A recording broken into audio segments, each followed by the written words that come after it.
Assalamualaikum. মই বৰ্তমান এতিয়া আছো মদিনাত আৰু মদিনা সিটিৰ ভিউ চাওক যেটো নাইট ভিউ হয় ঠিক আছে আৰু শুকুৰবাৰ ৰাতিপুৱা আমাৰ ইয়াত ঈদৰ নামাজ পঢ়োৱা হ'ব আৰু ঈদৰ নামাজ আদায় কৰিম মদিনাত বহুতে ভাল লাগিব যেটো ঈদৰ নামাজ মদিনাত পঢ়ি ঠিক আছে আৰু আপোনালোকে চাওক ৰাতিৰ ভিউ ইমান ধুনীয়া লাগে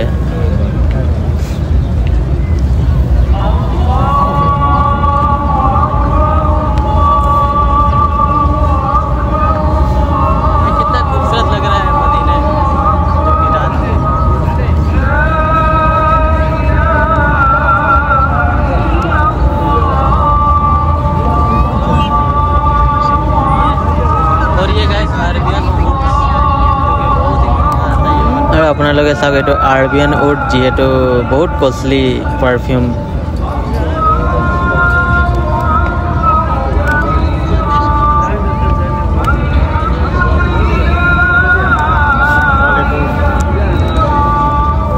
জাস্ট যেতিয়া মদিনাৰ পৰা আপোনালোকে বাহিৰত ওলাব জাস্ট ওলাওতে আপোনালোকে এইবোৰ মাৰ্কেট এনেকাকে দেখি পাব ইমানে ধুনীয়া ভিউ আপোনালোকে চাব পাৰে এবাৰ আহিলে মানে আৰু ইয়াৰ পৰা উভতি যাবই মন নাযায়